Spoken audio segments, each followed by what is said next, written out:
El teléfono sonó 5 veces en el vacío mientras mis manos temblaban y el sudor frío me bajaba por la espalda como una sentencia helada. Soy Isabel. Tengo 62 años, dueña de una ferretería que levanté con mis propias manos y en ese momento mi vida valía menos que una llamada perdida para mis 5 hijos. Nadie sabía que al colgar aquel auricular sin respuesta, la madre abnegada había muerto para dar paso a una mujer que ya no pediría permiso para hacer justicia. Todo comenzó hace 8 meses en el consultorio del doctor Ramírez. Es un hombre bueno de esos médicos de antes que te miran a los ojos y no a la pantalla de la computadora. Me tomó las manos, que ya tienen las manchas de la edad y las callosidades de haber cargado cajas de tornillos y latas de pintura durante 40 años. Doña Isabel, el azúcar está por las nubes, me dijo con voz suave pero firme. Ya no basta con la pastilla. Su páncreas está cansado como usted. Necesitamos insulina todos los días sin falta. Salí de allí con una receta y una sensación de fragilidad que nunca había experimentado. Yo que enterré a mi marido cuando el menor de mis hijos tenía 3 años. Yo que peleé con proveedores y banqueros para que Ferretería La Solidez fuera el negocio más respetado del barrio. Ahora le tenía miedo a una aguja pequeña. Esa misma noche convoqué a mis 5 hijos a cenar. Vinieron todos atraídos más por el olor de mi asado de puerco con chile colorado que por mi compañía. Ahí estaban sentados alrededor de la mesa de caoba que compré con mis primeras ganancias grandes. Roberto, el mayor, abogado, Laura, dueña de una boutique, Esteban, contador, Felipe, gerente de banco, y la pequeña Marisa, que todavía estudia su segunda maestría pagada por mí. Les expliqué la situación con un nudo en la garganta. Puse la caja de insulina y las jeringas sobre el mantel bordado. El doctor dice que al principio me costará hacerlo sola, les dije tratando de que no me temblara la voz. Necesito que alguno de ustedes aprenda a inyectarme solo por unas semanas hasta que yo pierda el miedo y me acostumbre o que se turnen para venir a vigilarme. Se hizo un silencio incómodo de esos que se rompen solo con el sonido de los cubiertos chocando contra la porcelana. Roberto se limpió la boca con la servilleta y soltó la primera piedra. Ay, mamá, por favor, nosotros trabajamos todo el día. ¿Cómo crees que vamos a tener tiempo de venir a picarte la panza a diario? Es cierto, mami, añadió Laura revisando su celular.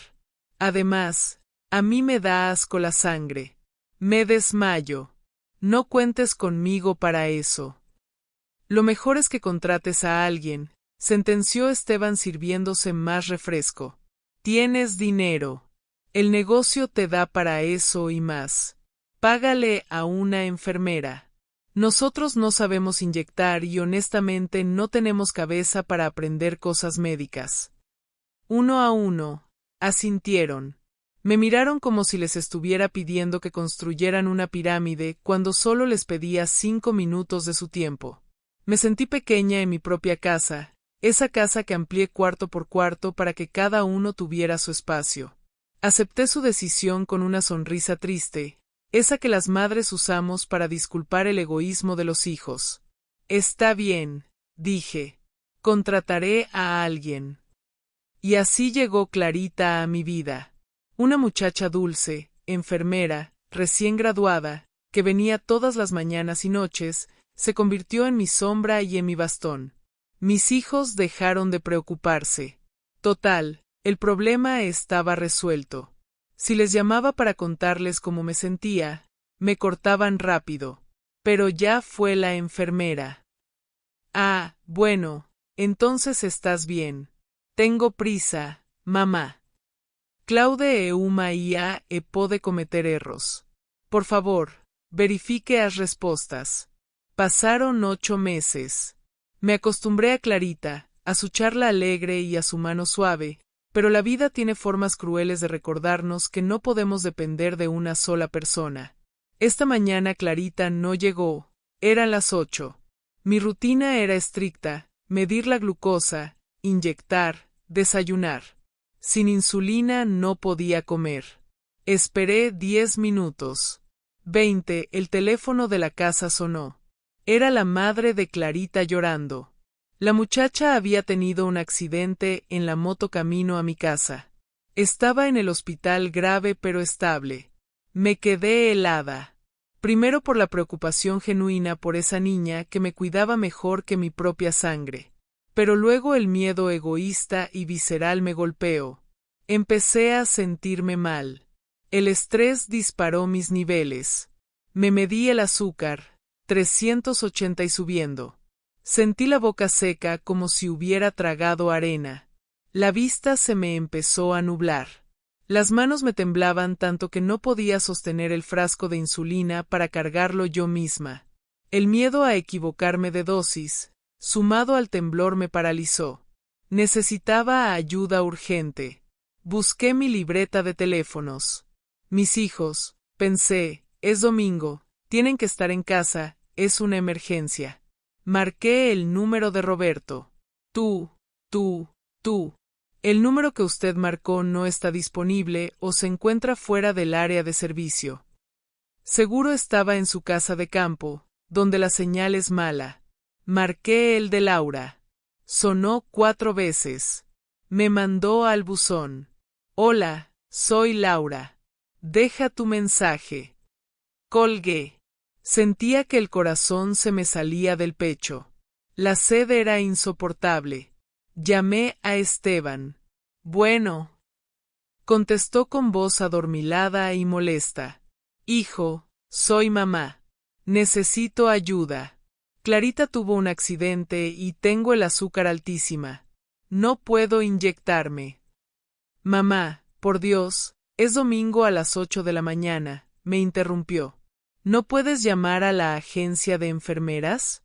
Yo estoy crudo. Anoche tuve fiesta. No puedo manejar así. Pero Esteban, me siento muy mal. Llama a un taxi y vete a urgencias si es tanto el drama. Te deposito para el taxi si quieres. Y me colgó. Me quedé mirando el auricular incrédula. Las lágrimas empezaron a rodar por mis mejillas, calientes y amargas. Intenté con Felipe, no contestó. Intenté con Marisa, mi niña, la que yo creía más tierna. Mami. Es rápido, hija. Necesito mi insulina. Estoy sola. Ay, mamá, siempre te pasan cosas cuando voy a salir. Estoy en el aeropuerto. Me voy a Cancún con unas amigas. Pídele a la vecina o no sé. Ya me tengo que subir al avión. Bye. El silencio que siguió a esa llamada fue más fuerte que cualquier grito. Estaba sola, en una casa de 5 habitaciones, con un negocio exitoso, con 5 hijos profesionales y me estaba muriendo de una hiperglucemia porque a nadie le importaba lo suficiente para venir. Me senté en el piso de la cocina porque las piernas ya no me sostenían. Veía borroso. Voy a entrar en coma, pensé. Me van a encontrar aquí tirada días después, cuando empiece a oler mal. La ironía era brutal.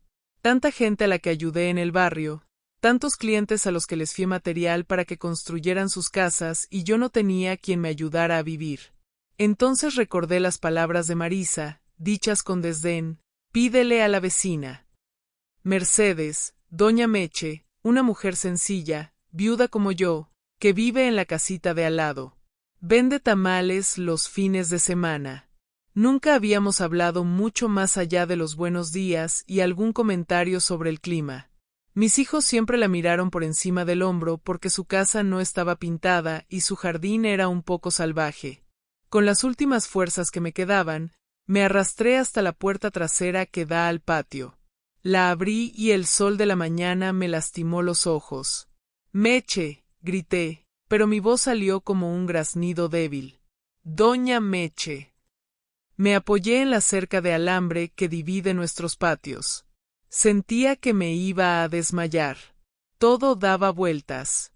¡Ayuda! Intenté gritar de nuevo. Vi movimiento en su patio. Mercedes salió secándose las manos en un delantal de cuadros. Me vio aferrada a la cerca, pálida y sudando. Doña Isabel. Su cara cambió de la curiosidad al espanto en un segundo. Virgen Santísima, ¿qué le pasa? El azúcar, la insulina. No puedo. Balbucé mostrándole la jeringa que todavía tenía apretada en la mano. No hizo preguntas estúpidas. No dijo que estaba ocupada. No me mandó a llamar a un taxi. Mercedes corrió hacia la cerca. A sus tantos años, con una agilidad que no le conocía, buscó un ladrillo, se impulsó y saltó la pequeña barda que nos separaba, rasgándose el delantal en el proceso. Llegó a mi lado y me sostuvo antes de que yo cayera al pasto. Tranquila, vecina, tranquila, vamos adentro. Me arrastró prácticamente hasta la cocina. Me sentó en la silla. ¿Dónde está? ¿Cuánto le pongo? Preguntó tomando el frasco y la jeringa. Sus manos eran toscas, manos de trabajadora, con las uñas cortas y limpias. 30 unidades, susurré. Pero, ¿sabe cómo? Mi difunto esposo era diabético, dijo ella sin dejar de moverse. Le inyecté 10 años. Usted tranquila. Vi cómo cargaba la jeringa con una precisión experta. Le dio los golpecitos para sacar el aire. Me levantó la blusa con respeto, limpió mi piel con un algodón con alcohol que encontró en la mesa y con una suavidad que ni Clarita tenía me inyectó. Ya está, doña Isabel, ya está. Respire. Me trajo un vaso de agua. Se quedó a mi lado abanicándome con un cartón que encontró por ahí. Poco a poco el temblor empezó a ceder, la vista se aclaró, el sudor frío se detuvo. Gracias, dije y me eché a llorar. No lloraba por el susto, lloraba por la humillación, por el dolor del abandono. Mercedes me dejó llorar, me puso una mano en el hombro y se quedó allí en silencio. No era mi sangre, no llevaba mi apellido, no iba a heredar mi fortuna. Era solo una vecina a la que yo apenas saludaba y me acababa de salvar la vida mientras mis hijos seguían durmiendo, viajando o curándose la borrachera. ¿Quiere que llame a sus hijos, vecina? Me preguntó suavemente cuando me vio más calmada. Levanté la vista y miré el teléfono colgado en la pared, ese aparato inútil que solo servía para recibir excusas. Miré a Mercedes con su delantal roto por saltar la barda para ayudarme y luego miré la foto familiar que colgaba sobre el refrigerador, esa donde todos sonreían mostrando dientes perfectos pagados con mi trabajo. Algo se rompió dentro de mí, pero al mismo tiempo algo se endureció como el cemento cuando fragua. No, Meche, le dije secándome las lágrimas con el dorso de la mano y enderezando la espalda. No los llame, no hace falta. Ya sé exactamente quién es mi familia y quiénes son solo conocidos con mi apellido. Mercedes me miró sin entender del todo, pero asintió. Me preparó un té de canela. Mientras bebía el líquido caliente, sentí como la fuerza regresaba a mi cuerpo, pero era una fuerza diferente, fría, calculadora. Durante años fui la proveedora, la que solucionaba, la que perdonaba. Son cosas de muchachos, me decía. Están ocupados construyendo su futuro. Pero hoy, frente a la muerte, la venda se me había caído de los ojos. Parte 4. Ellos no estaban construyendo su futuro. Estaban esperando el mío, esperando a que yo faltara para repartirse la ferretería, la casa, los terrenos. Miré mis manos. Ya no temblaban. Eran las manos de una mujer que había levantado un imperio de la nada. ¿Por qué había pensado que estaba indefensa? Tenía recursos, tenía la ferretería, tenía propiedades y sobre todo tenía la capacidad de cambiar el destino de todo eso con una sola firma. El teléfono volvió a sonar una hora después. Era Esteban. Mamá, ya se me pasó el dolor de cabeza. ¿Sigues con tu drama o ya te calmaste? Tomé el auricular con calma. Mi voz sonó firme, irreconocible incluso para mí. Estoy bien, Esteban. No te preocupes. El problema ya se solucionó. Ah, qué bueno. Te dije que eras exagerada. Bueno, me voy a dormir otro rato. Nos vemos el domingo que viene para la comida. Sí, hijo. Descansa. Colgué suavemente. No tenía caso gritar. El enojo es para los que tienen esperanza de cambiar al otro. Yo ya no tenía esperanza. Tenía un plan. Miré a Mercedes, que estaba lavando los trastes que yo había dejado sucios. Meche, la llamé. Mande, doña Isabel. Mañana necesito que me acompañes al centro. Tengo que visitar a un notario y quiero que tú seas mi testigo. Ella me miró sorprendida, pero en mis ojos vio una determinación que no admitía preguntas. La Isabel que rogaba atención había muerto esa mañana. La Isabel que iba a reescribir su historia acababa de nacer. El lunes amaneció con un cielo gris de esos que prometen lluvia pero solo entregan humedad. Muy parecido a las promesas que había escuchado de mis hijos toda la vida. Me desperté antes de que sonara la alarma con una claridad mental que no sentía desde hacía años. El cuerpo me dolía. Sí, sentía el pinchazo de la aguja de ayer y el cansancio en los huesos, pero mi mente estaba afilada como una navaja de rasurar nueva. Mercedes había dormido en el sofá de la sala. La encontré doblando la cobija con esa humildad silenciosa que tienen las personas que están acostumbradas a dar sin recibir.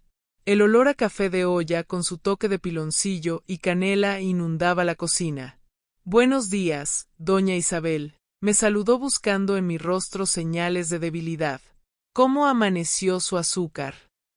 En 95, me eché, como si nada hubiera pasado. Mentí a medias porque por dentro todo había cambiado.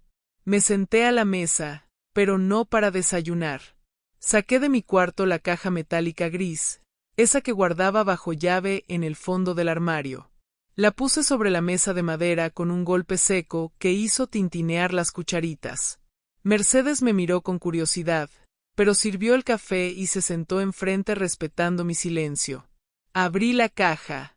El olor a papel viejo y tinta salió de ella. Ahí estaba mi vida entera, no en fotos, sino en escrituras, facturas y estados de cuenta.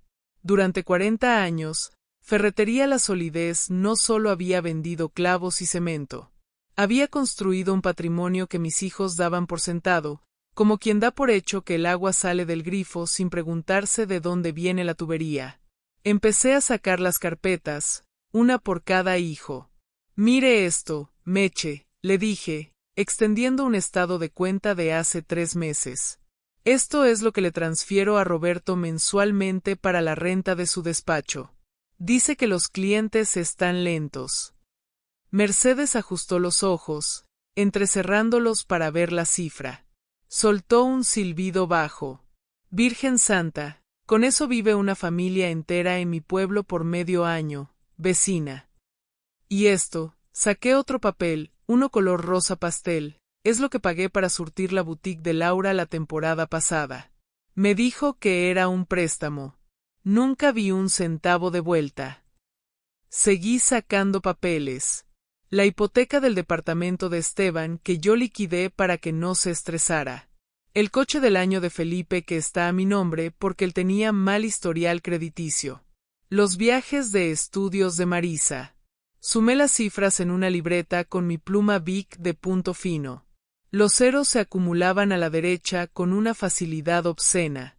Sentí una punzada en el estómago, pero no era hambre ni enfermedad, era vergüenza, vergüenza de mí misma. Yo creé a estos monstruos. Yo, con mi afán de que no sufrieran lo que yo sufrí, les quité la capacidad de luchar, de agradecer, de sentir empatía. Les di todo masticado y ahora se sorprendían de que yo no pudiera tragar por ellos. «Usted ha sido muy generosa, doña Isabel», dijo Mercedes suavemente, mojando un pan dulce en su café. «Demasiado, tal vez». «No fui generosa, fui tonta». Corregí con dureza.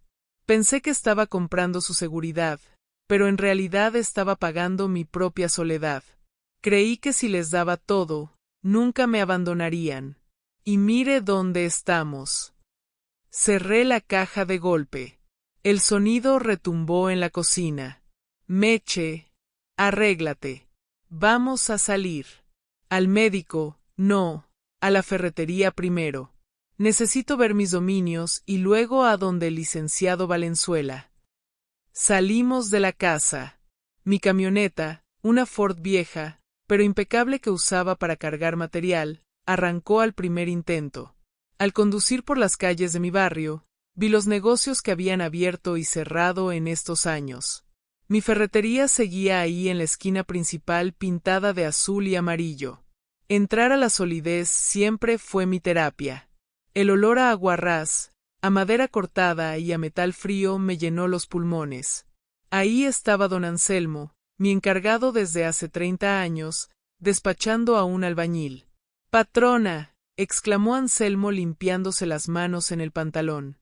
«No la esperábamos hoy. ¿Qué no es su día de descanso?» «El descanso es para los muertos, Anselmo». Respondí caminando hacia mi pequeña oficina de cristal al fondo del local.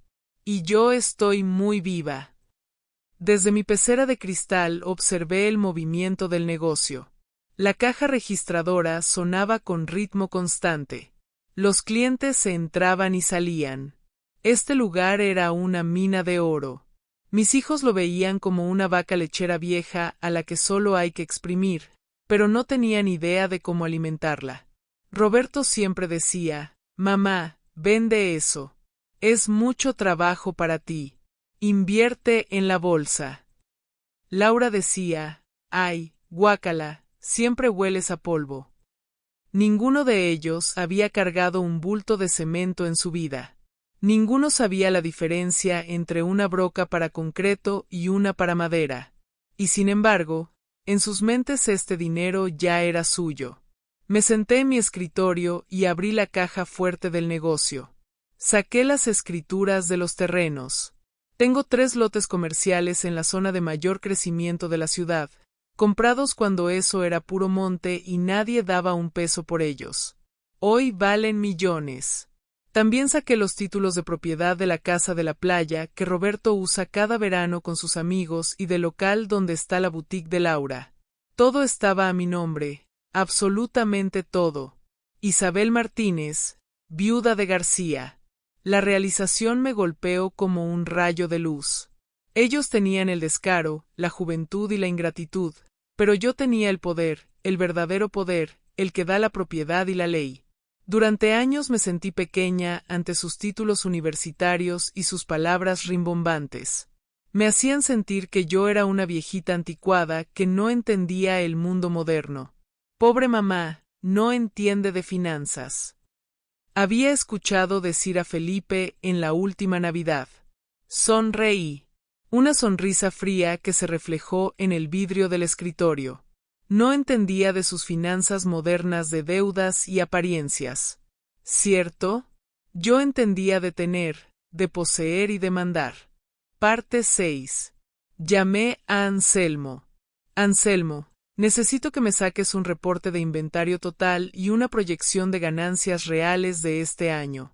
Y quiero que llames al cerrajero.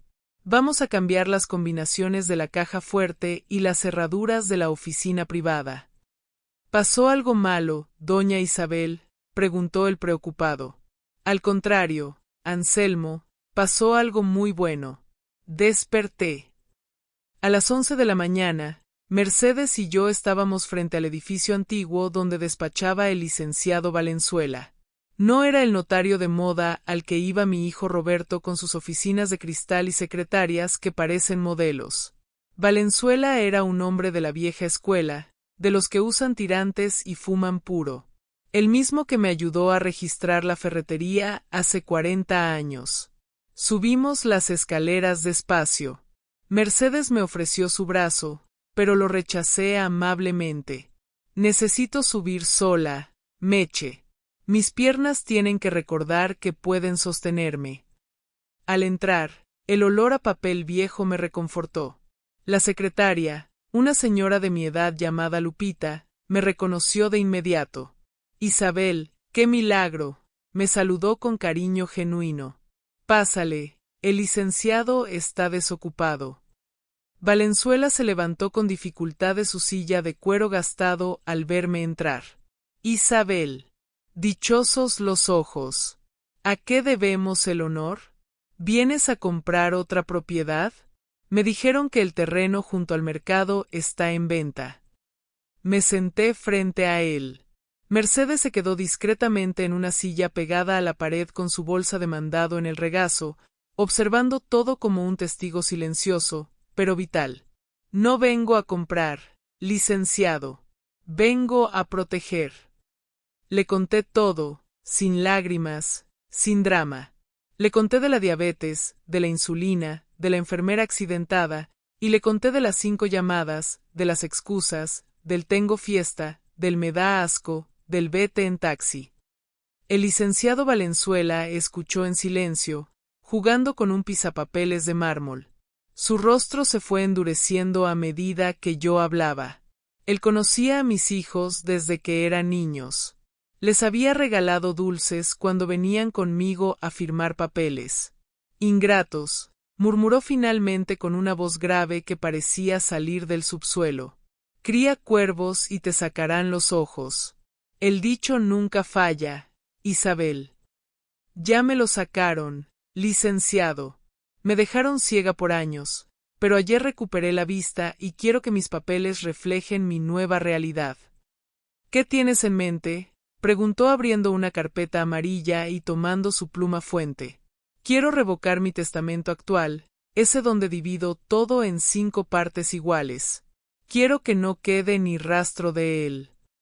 Valenzuela asintió, escribiendo rápidamente. Es tu derecho absoluto. ¿Quieres nombrar nuevos beneficiarios? Nietos, tal vez. Negué con la cabeza. Mis nietos eran buenos chicos, pero sus padres manejaban sus vidas. Si les dejaba algo a ellos, mis hijos terminarían controlándolo. No, el corte tenía que ser limpio, como la amputación de un miembro gangrenado para salvar el cuerpo. Todavía no decido el destino final de todo el capital, dije calculando mis palabras. Pero quiero redactar una cláusula de usufructo vitalicio sobre todas las propiedades que ellos ocupan actualmente, pero revocable a mi voluntad, y quiero crear un fideicomiso para la ferretería, donde yo sea la única administradora hasta el día de mi muerte y que estipule condiciones muy específicas para la sucesión. Hice una pausa y miré a Mercedes. Ella me devolvió la mirada con ojos grandes, asustada de estar en medio de una decisión tan monumental. Y quiero hacer un testamento nuevo, temporal, si quieres, pero efectivo desde hoy. En caso de que yo falte mañana, quiero que el 60% de mis bienes líquidos pasen a obras de beneficencia de la iglesia del barrio y a la Cruz Roja. Y el resto. Miré fijamente al abogado. El resto quiero dejarlo pendiente de asignación bajo una albacea externa. Parte 7. ¿Quién sería la albacea?, preguntó Valenzuela sorprendido por la frialdad de mi estrategia. Señalé con la cabeza hacia la esquina de la oficina. La señora Mercedes. Mercedes dio un respingo y casi tira su bolsa. Ay, no, doña Isabel, yo no sé de letras. Yo no puedo. No necesitas saber de letras, Meche. La interrumpí con suavidad, pero con firmeza. Necesitas saber de lealtad y de eso tú sabes más que mis 5 hijos juntos con todos sus doctorados. El licenciado te guiará en lo legal. Yo solo necesito a alguien que no me deje tirada en el piso cuando me esté muriendo. Valenzuela nos miró a las dos. Una sonrisa astuta se dibujó bajo su bigote canoso. Me parece una jugada maestra, Isabel. Legalmente blindada. Tus hijos no podrán impugnar fácilmente si argumentamos que estás en pleno uso de tus facultades mentales y para eso daré fe pública. ¿Hay algo más? Sí, agregué inclinándome sobre el escritorio. Nadie puede saberlo. Absolutamente nadie. Quiero que sigan creyendo que son los herederos universales. Quiero ver sus caras, licenciado. Quiero ver cómo actúan cuando creen que el dinero está seguro. El elemento sorpresa. Asintió el abogado. Muy bien. Prepararé el borrador hoy mismo. Necesito que vuelvas mañana a firmar. Trae tu identificación y la de la señora Mercedes. Salimos de la oficina con el sol del mediodía cayendo a plomo sobre la ciudad. Me sentía ligera. Había dado el primer paso. Mis hijos seguían en sus vidas cómodas, pensando que su madre estaba en casa, vieja y sumisa, esperando su visita del próximo domingo para darles de comer y lavarles los platos. Doña Isabel, dijo Mercedes mientras caminábamos hacia la camioneta. ¿Está segura de esto? Son su sangre. Me detuve en medio de la acera y la miré a los ojos. La sangre te hace pariente, Meche, pero la lealtad te hace familia. Ayer mi sangre me dejó morir. Tú me salvaste. Eso no se paga con dinero, pero se reconoce con justicia. El teléfono en mi bolsa empezó a vibrar. Lo saqué. Era Roberto. Seguramente llamaba para disculparse o más probablemente para pedirme algún favor o preguntarme si ya había resuelto lo de la enfermera. Miré la pantalla iluminada con su nombre. Roberto, hijo mayor. Antes esa llamada me hubiera acelerado el corazón de alegría. Ahora solo sentía una calma gélida. Contesté. Hola, Roberto. Mamá. Hola. Oye, qué pena lo de ayer, ¿eh? De verdad que no tenía señal. ¿Ya estás bien? Su voz sonaba apresurada. De fondo se escuchaba el ruido de un restaurante caro. Estoy perfecta, hijo.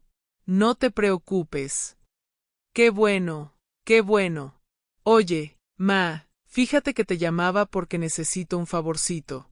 Se me atoró un pago de la hipoteca de la casa de campo. Ya ves cómo son los bancos. ¿Crees que me puedas prestar unos 50,000 pesos? Te los pago en cuanto me caiga un cliente grande que traigo. Cerré los ojos un segundo y respiré hondo. La audacia era impresionante. Ni siquiera preguntó cómo solucioné mi emergencia. Fue directo al dinero. Claro, hijo. Dije con una voz dulce, esa voz que ellos confundían con debilidad. Sabes que siempre estoy para ayudarlos. Eres la mejor, ma. Gracias. Gracias. Me depositas hoy. Pasa por la ferretería el domingo. Ahí te doy el cheque. Quiero verlos a todos. Hagan un esfuerzo para venir a comer. Les voy a preparar mole. Uy, domingo. Bueno, está bien. Por el cheque voy.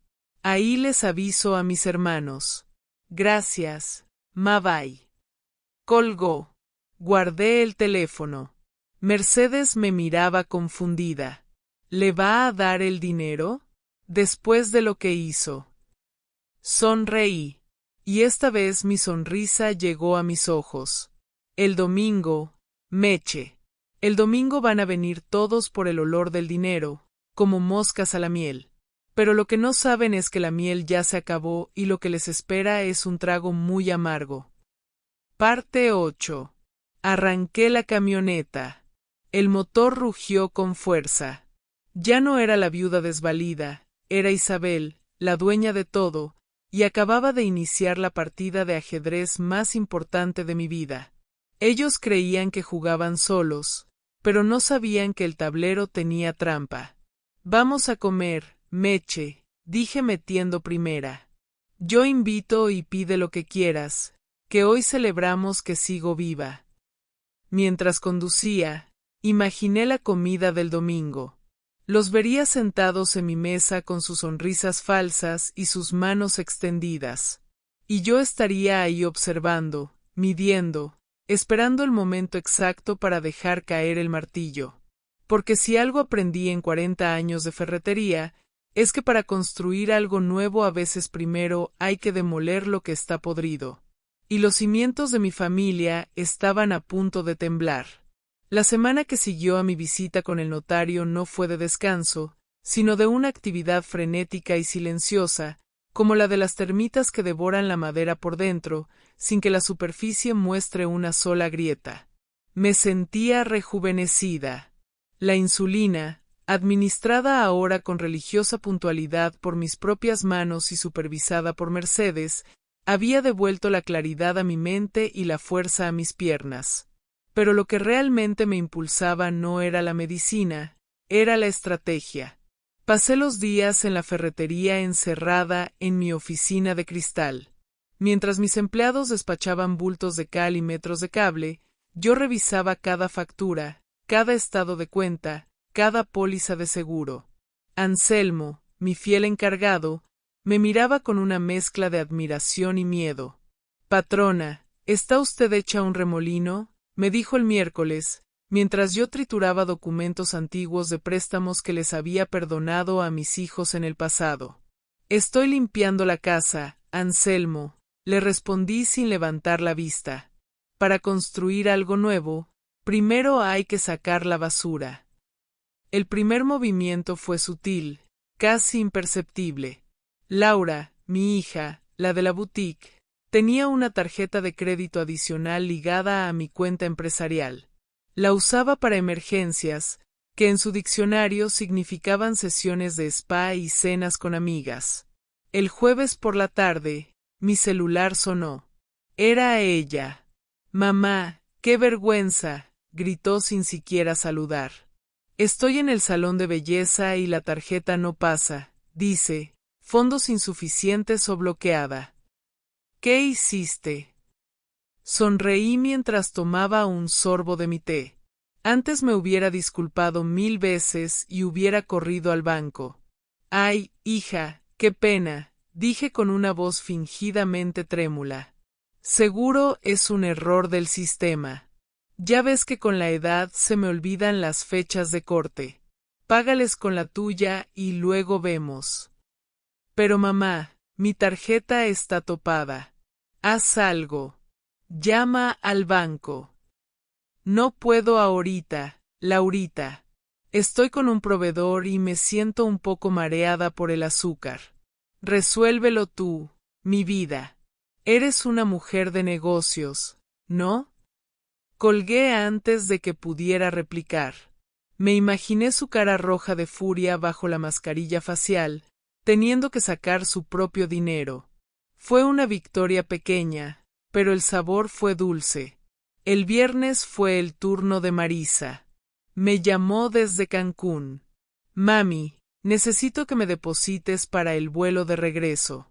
Me gasté todo en unos tours increíbles». «Hija, el token del banco se bloqueó». Mentí con una fluidez que me asustaba. «No puedo hacer transferencias hasta el lunes que vaya a la sucursal». «¿Y qué hago? ¿Tengo que volver el domingo?». «Pídele prestado a tus amigas, esas con las que te fuiste, o usa la tarjeta de crédito, esa que dices que pagas tú sola. Buen viaje». La confusión empezaba a germinar en ellos. Estaban acostumbrados a una madre cajero automático, siempre disponible, siempre culpable. Ahora se encontraban con muros de torpeza senil que no sabían cómo escalar. No sospechaban malicia. Su arrogancia les impedía creer que su madre, la viejita diabética, pudiera estar cerrándoles el grifo a propósito.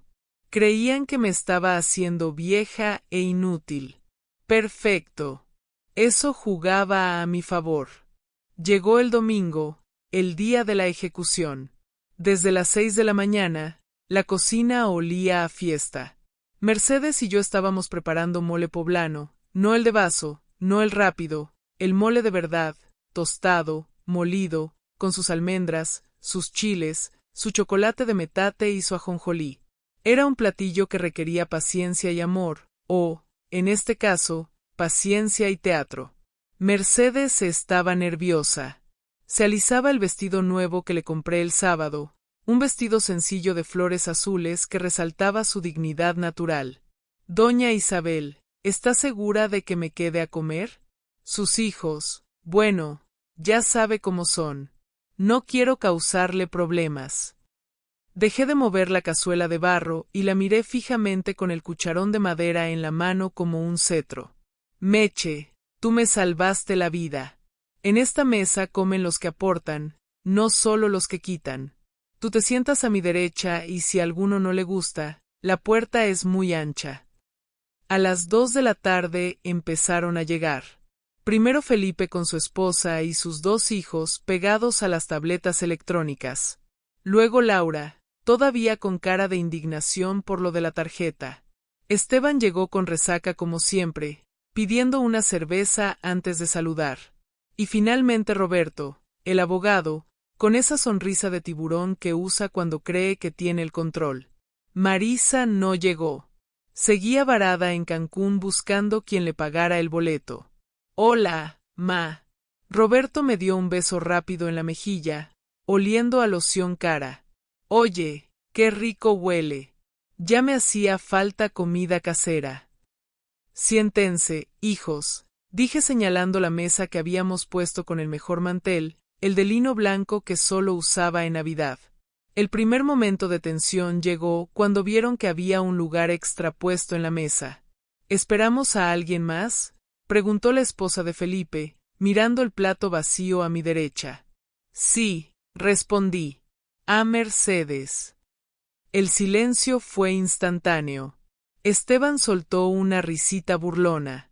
¿La vecina de los tamales? ¿La vas a invitar a comer con nosotros? Mamá, es una reunión familiar. Exacto. Dije y mi voz sonó tan fría como el acero. Mercedes, ven, por favor. Mercedes salió de la cocina, trayendo la sopera con el arroz. Se notaba que le temblaban las manos, pero mantuvo la cabeza en alto. Se sentó a mi lado. Mis hijos intercambiaron miradas de incredulidad y molestia. Laura rodó los ojos tan fuerte que pensé que se le quedarían pegados en la nuca. Bueno, dijo Roberto tratando de romper la tensión y hacerse el diplomático. Qué caritativa te has vuelto, mamá. Hola, señora Mercedes. Buenas tardes, murmuró ella. La comida transcurrió en una atmósfera extraña. Ellos hablaban de sus cosas, viajes, compras, problemas de gente rica. Ignoraban olímpicamente a Mercedes, hablando por encima de ella como si fuera invisible. Yo comía despacio, saboreando cada bocado y, sobre todo, observando. Veía como Felipe regañaba a su hijo por mancharse la camisa, pero no se preocupaba por preguntarme cómo seguía mi salud. Veía como Laura revisaba su teléfono cada 3 minutos. Veía cómo Esteban devoraba el mole sin dar las gracias. Eran extraños. Extraños con mi apellido. Oye, mamá, dijo Laura de repente, limpiándose la boca con la servilleta. Lo de la tarjeta fue un horror. Tienes que ir al banco mañana sin falta. Me dejaste en ridículo. Lo siento, hija, respondí tomando un trago de agua. Pero fíjate que estuve revisando los papeles y creo que voy a cancelar esas tarjetas adicionales. El tenedor de Laura cayó al plato con un ruido metálico. ¿Qué? ¿Por qué? Porque el negocio necesita liquidez.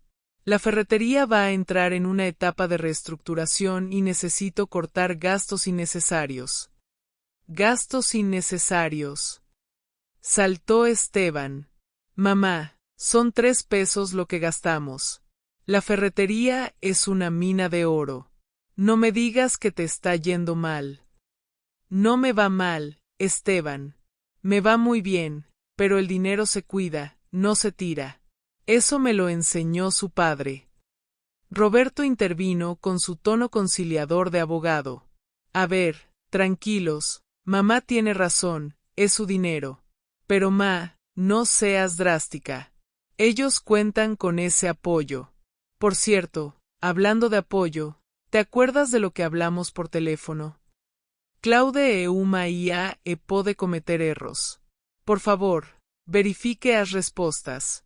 Parte 10. Ahí estaba el momento, el postre. Roberto me miraba con esa expectación codiciosa. Los 50,000 pesos. Claro, hijo, no se me olvida. Me levanté despacio y fui hacia el trinchador de madera antigua que estaba a mis espaldas. Saqué un sobremanila. Regresé a la mesa y lo puse frente a Roberto, pero no lo solté.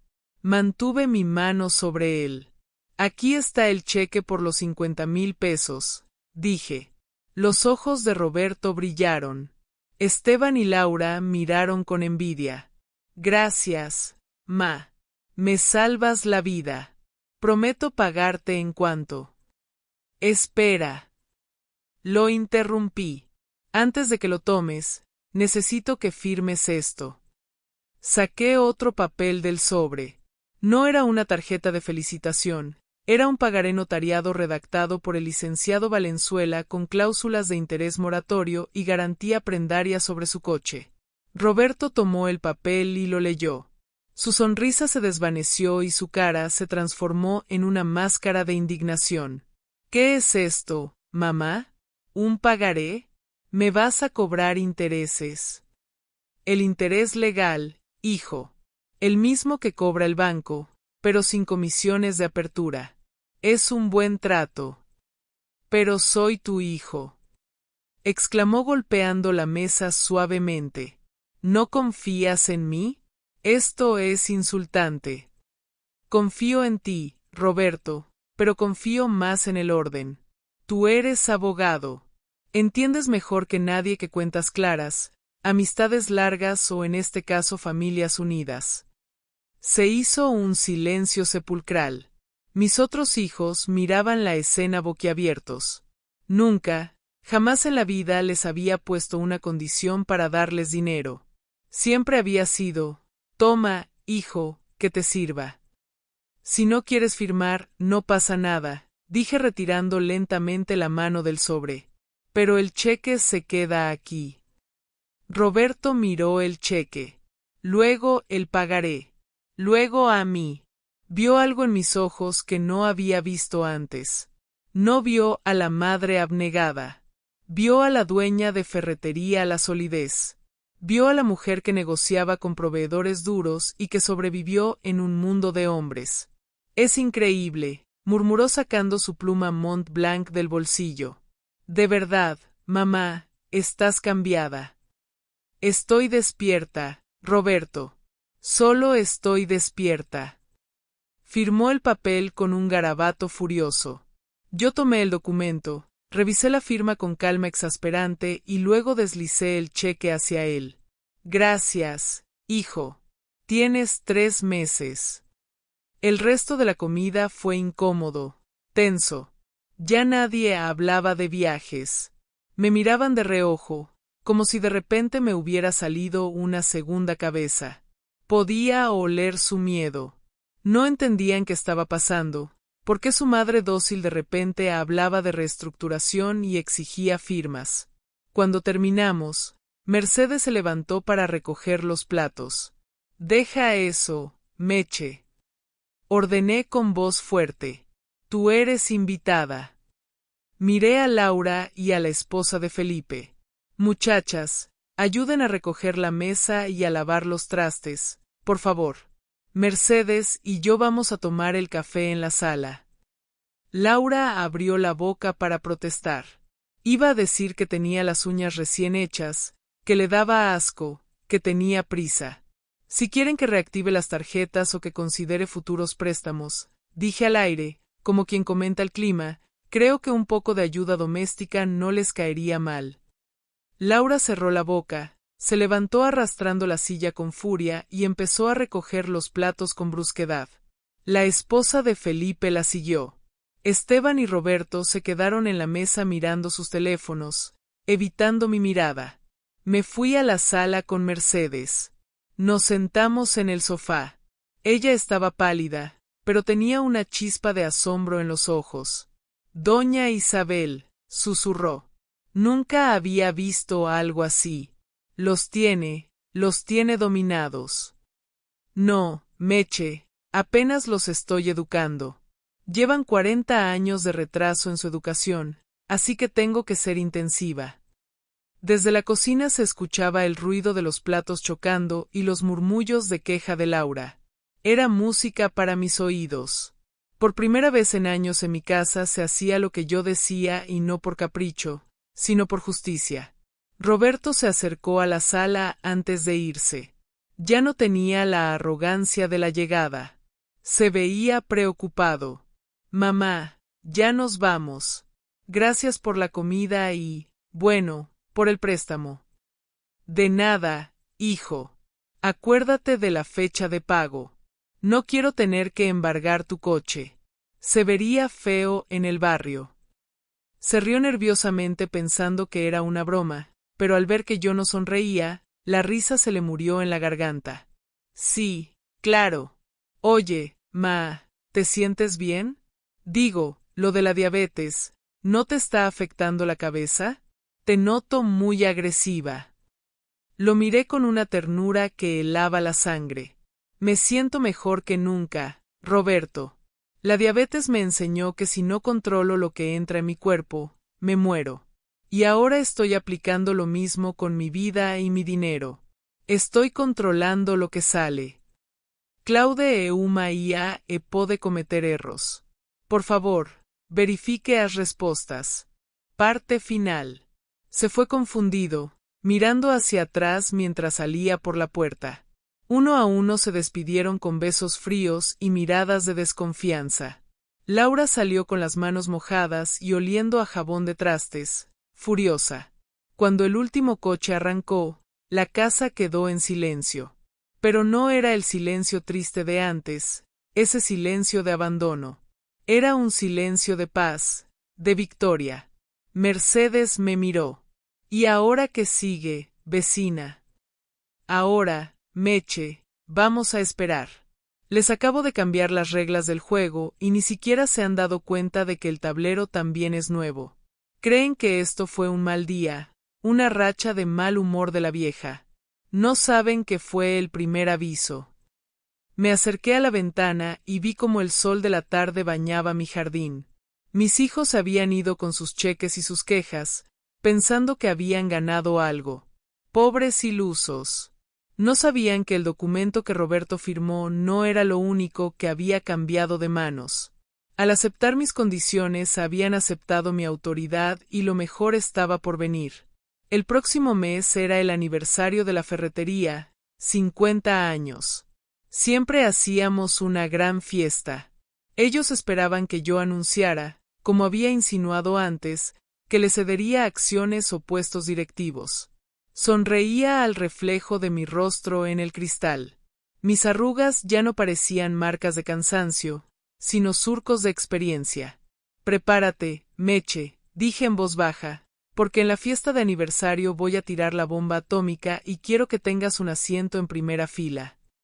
La cacería había comenzado y la presa acababa de morder el cebo sin saber que tenía un anzuelo de acero dentro. Las semanas siguientes, al almuerzo del domingo, fueron como ver caer una fila de fichas de dominó una tras otra, con un sonido seco y definitivo. El primer golpe de realidad no tardó en llegar, y vino de donde más duele a la gente acostumbrada a vivir de arriba, el bolsillo. Laura fue la primera en sentir el frío. Su proveedor de ropa importada, un señor muy serio con el que yo había cultivado una relación comercial de años, me llamó a la ferretería. Doña Isabel, disculpe la molestia. El cheque de la niña Laura rebotó y cuando intentamos cobrar con la tarjeta de crédito que tenemos en archivo, la terminal dijo denegada. Ella dice que es un error suyo, que usted lo vaya a arreglar. Suspiré mirando a través del cristal de mi oficina como Mercedes, ahora vestida con el uniforme azul y amarillo de la solidez, aprendía a manejar el sistema de inventarios con una rapidez sorprendente. No es un error, don Anselmo, le respondí al teléfono. Laura es una mujer adulta y dueña de su negocio. Si no tiene fondos, no le surta. Yo ya no soy su aval. El silencio al otro lado de la línea fue largo, pero respetuoso. Entendido, doña Isabel. ¡Qué pena! Pena es robar, don Anselmo. Cobrar lo justo es negocio. Esa tarde Laura irrumpió en la ferretería hecha una furia, ignorando a los clientes y taconeando fuerte sobre el piso de cemento pulido. Mamá, Me cancelaron el pedido de otoño, gritó agitando las manos. Voy a quebrar si no tengo esa ropa. ¿Qué le dijiste al proveedor? Me quité los lentes de lectura y la miré con calma. Le dije la verdad, que no tengo nada que ver con tus deudas. Pero siempre me has ayudado. Es mi temporada fuerte. Entonces, vende lo que tienes, Laura, o pide un préstamo al banco. ¿Tienes un historial crediticio? Ah, no, ¿verdad? El historial era mío. Bienvenida al mundo real, hija. Salió llorando. No de tristeza, sino de rabia impotente. Luego fue el turno de Marisa. Regresó de Cancún bronceada y esperando que mi chofer, el viejo Beto, estuviera en el aeropuerto con un cartelito y una botella de agua fría, pero Beto estaba ocupado entregando material de construcción en una obra. Marisa tuvo que tomar un taxi de sitio de esos que cobran caro y huelen a cigarro.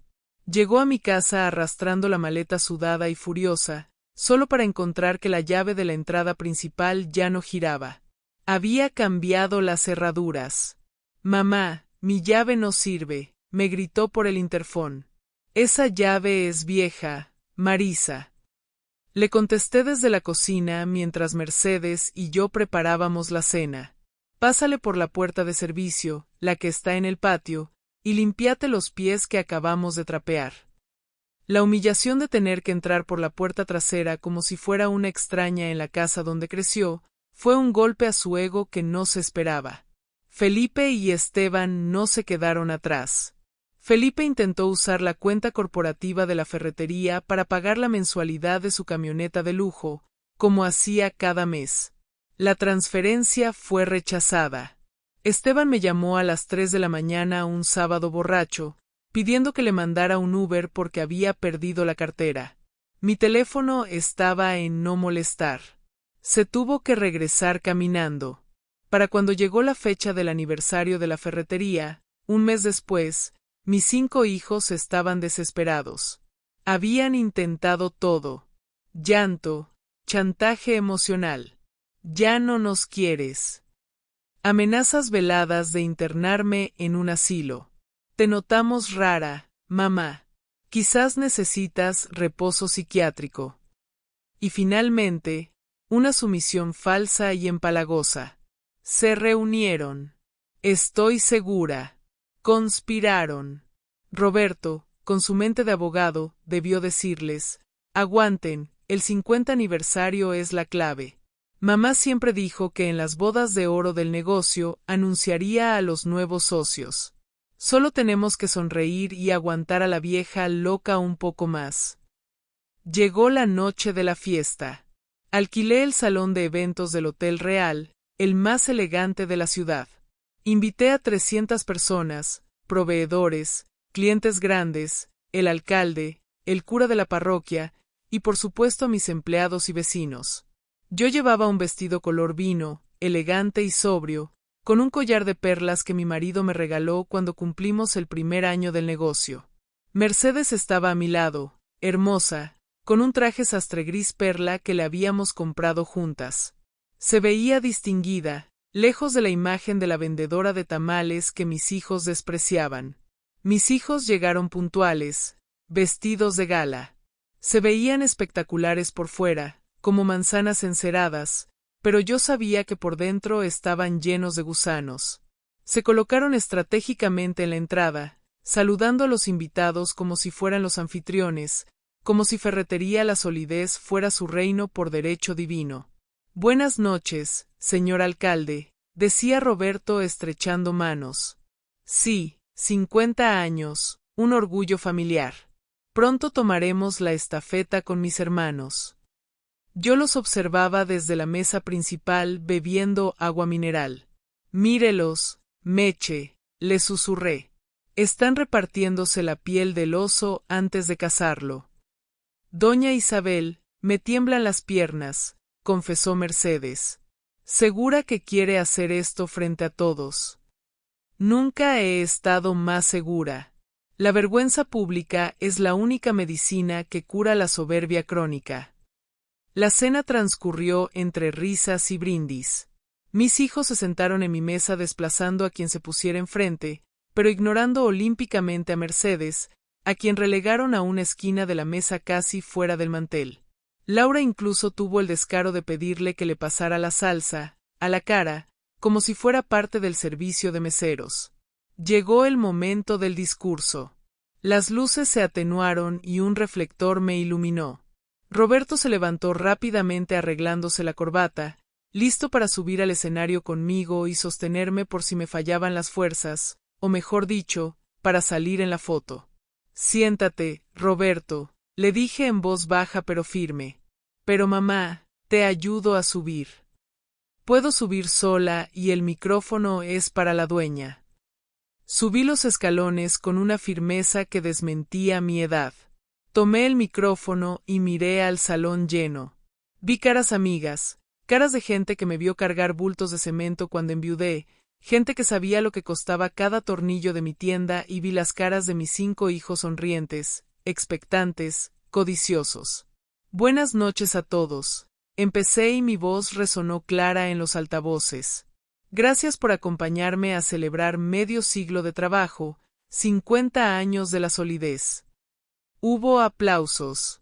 Esperé a que cesaran. Muchos de ustedes saben que levanté este negocio sola con un hijo en brazos y otro en la panza, después de que mi esposo falleció. Lo hice pensando en el futuro de mi familia, pensando en dejarles un legado. Mis hijos asintieron solemnemente desde la mesa, dándose codazos disimulados. Aquí viene, parecían decir sus ojos, ya somos ricos. Pero la vida, como los negocios, te enseña lecciones duras. Continué cambiando el tono a uno más serio. Me enseñó que la sangre no garantiza lealtad. Me enseñó que puedes criar hijos con todo el amor y el dinero del mundo, y aún así, obtener extraños que te dejarían morir sola en una cocina por no interrumpir su domingo de descanso. Un murmullo recorrió el salón. La sonrisa de Roberto se congeló.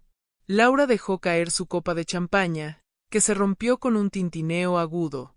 Hace 1 mes y medio tuve una crisis diabética grave.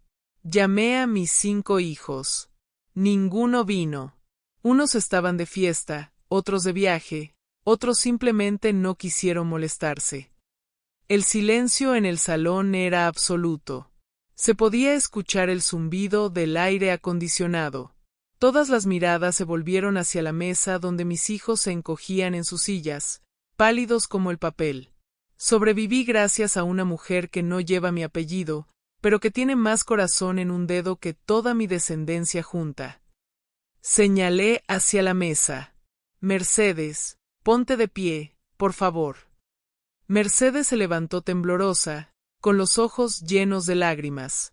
La gente empezó a aplaudir primero tímidamente, luego con fuerza. Por eso, alcé la voz sobre el ruido. Esta noche no vengo a anunciar mi retiro ni a heredar el negocio a mis hijos como ellos esperan. Roberto se puso de pie de un salto rojo de ira y vergüenza. Mamá, basta, estás desvariando, gritó intentando detener el desastre. Disculpen todos. Mi madre no se siente bien. Es la medicación. Siéntate, Roberto. Mi voz tronó por el micrófono, amplificada y autoritaria, callándolo al instante. Estoy más lúcida que nunca. Y para que no queden dudas, aquí está mi notario, el licenciado Valenzuela, dando fe de este acto. El licenciado saludó desde una mesa cercana, levantando su copa con una sonrisa cómplice. He constituido legalmente la Fundación y Fideicomiso La Solidez. A partir de mañana, la ferretería y todas mis propiedades comerciales pasan a ser propiedad del fideicomiso.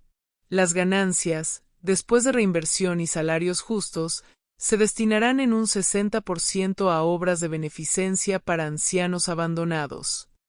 Hubo un grito ahogado de Marisa. Esteban se llevó las manos a la cabeza. El 40% restante será para mi manutención y crecimiento del negocio, y he nombrado una junta directiva para administrar este patrimonio cuando yo falte. Mis hijos no forman parte de esa junta. Eso es ilegal, bramó Roberto perdiendo toda compostura. Es la legítima. Vamos a impugnar. Puedes intentar impugnar lo que quieras, hijo. Le respondí con una calma glacial. Pero te recuerdo que firmaste un pagaré hace un mes reconociendo una deuda y te recuerdo que la ferretería es mía. Yo la construí. Yo decido. Miré a la audiencia que estaba en shock, presenciando la caída de la dinastía que nunca fue. Además, tengo el placer de anunciar a la nueva vicepresidenta de operaciones y futura albacea de mis bienes personales, la señora Mercedes. Ella tendrá voz y voto en cada decisión de la empresa a partir de hoy. El aplauso que siguió fue confuso, mezclado con murmullos de asombro, pero fue un aplauso al fin. Mis hijos parecían estatuas de sal. La realidad les había caído encima como una losa de concreto. No eran los dueños, no eran los jefes, eran por primera vez en sus vidas irrelevantes. Bajé del escenario. La gente me abría paso con una mezcla de respeto y temor. Me acerqué a la mesa donde mis hijos seguían paralizados. Roberto me miró con odio puro. Nos has humillado frente a toda la ciudad. Esto no se va a quedar así, mamá. Te voy a declarar interdicta. Voy a probar que esa mujer, señaló a Mercedes, te lavó el cerebro. Me acerqué a su oído y le susurré para que solo él me escuchara. Inténtalo. El licenciado Valenzuela tiene grabaciones de las llamadas de aquel domingo. Tiene los registros de las veces que me negaron ayuda.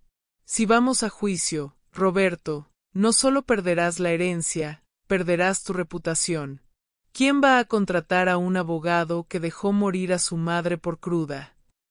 Roberto retrocedió como si lo hubiera golpeado. El color desapareció de su rostro. Sabía que yo no estaba blofeando.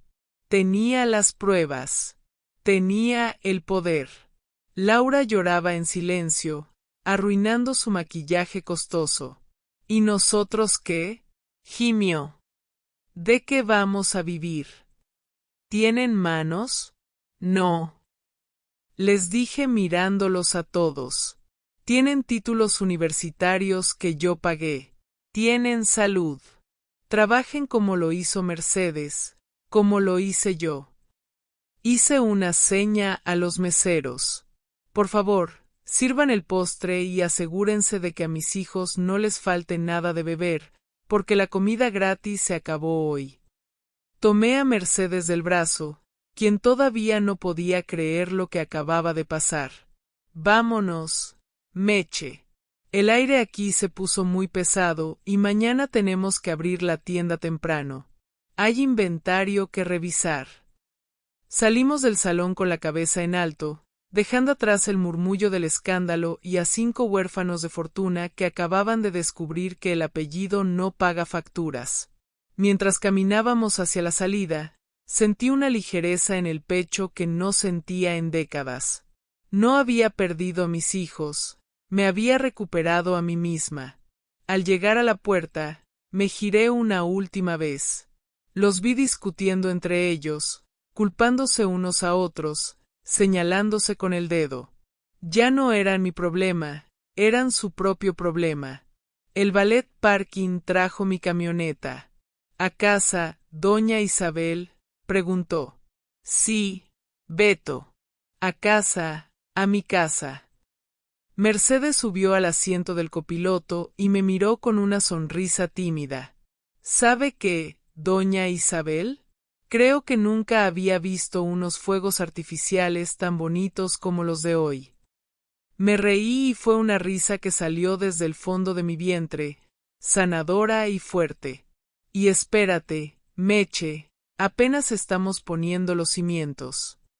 La noche estaba fresca, pero yo sentía un calor reconfortante.